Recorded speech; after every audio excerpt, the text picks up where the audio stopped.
Hello everyone, it's Simon here from Higher Plane Games. Hope you're all having a great day.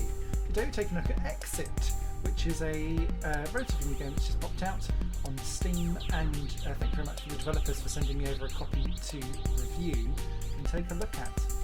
I'm going to say right up front, this one is deceptively difficult and hard.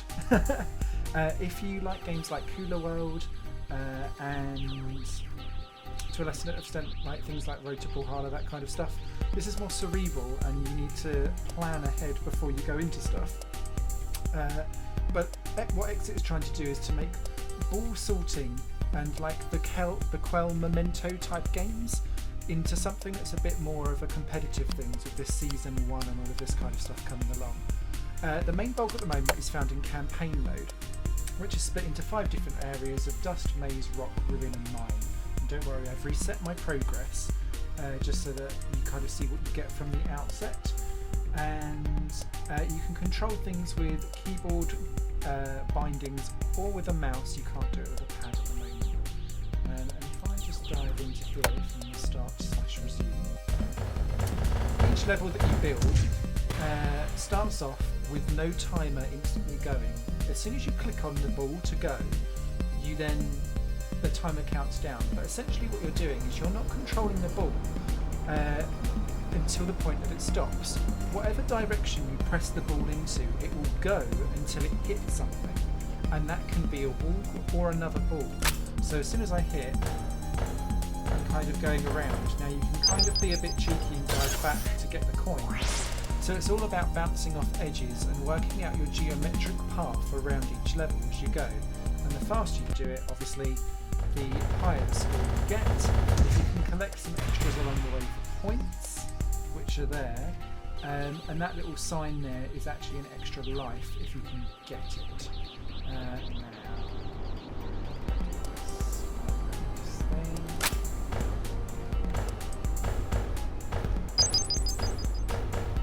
Now because, like, as you go past the exit there, because the exit is not on the end, you will just keep going forward. And that is essentially the big key crux of this game, because very quickly it starts to introduce multiple balls, which we do on this level, yes we do. And the only way to really get the red ball out is to get the blue ball across to kind of work as a buffer. So we'll start here and get the blue one across. So I'll then click on the red one and notice how that then stops it and is enough. Buggered that up. But you know, you get what I mean. You get what I'm saying. You get what I'm saying, innit? Now the levels ramp up in difficulty quite early on, but the beauty of it is that you can sit and plan, because you kind of do a right. I'm going this here, there, everywhere before you go onto the level. So I'll be interested to see kind of if this game goes down the online leaderboard setting, how they'll try and stop people who already have like a pre-planned move set, and then it essentially becomes a fast finger first to implement that move set down the list. So I don't know if they're going to do like randomized levels that you only get and the clock starts right in front of your eyes or something like that, maybe? I'm not sure. So the way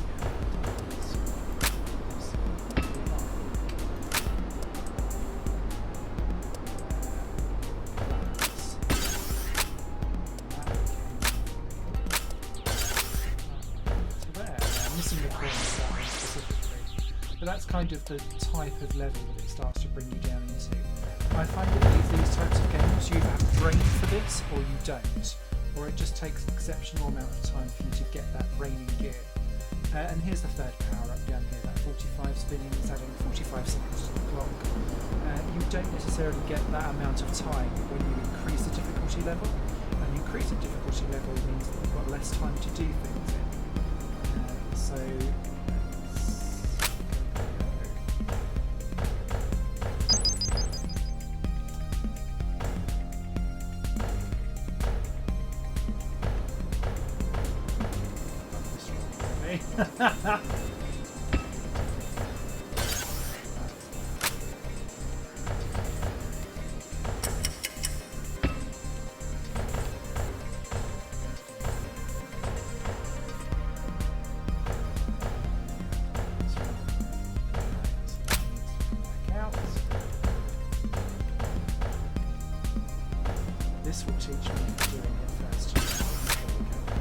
But there are multiple ways of doing the level, which is what I really do appreciate, because this isn't how I done it last time. I missed the extra. And that's the kind of crux for me, if this is going to go down a competitive seasonal match. And then this is where the difficulty level instantly goes up, because you're like sitting there thinking, right, I've got to rearrange the colours on the balls and this, that and the other. And essentially, as you go through each of the levels, each one of these amount of balls, the positioning and the colour, and there's currently up to 4 colours that you can have going at one time.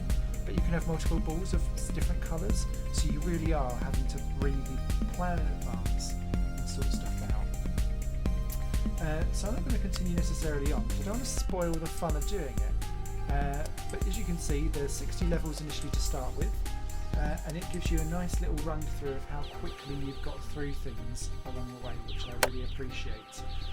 The game does feel a little bit, what's the word? When it's like unoptimized. For what's on the screen, I don't feel like there should be a frame rate issue in recording this, quite like how it is at the moment. And it's a bit juddery on startup, essentially. And when you go into the graphical options, you've got various ones to kind of do the screen in and out, and how much camera motion you want going on in things.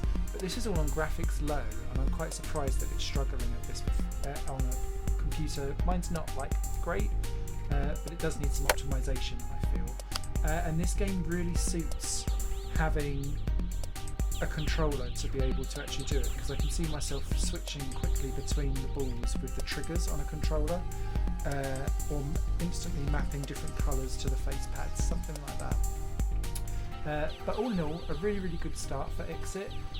I'll be very interested to see where it goes in the future, and yeah, stay tuned for more videos here on High Playing Games. Thank you very much for watching. I do love ball games. That probably says more about me than you want to know. And as ever, support me on Patreon if you really want to see more of me. Ta-da! Bye for now.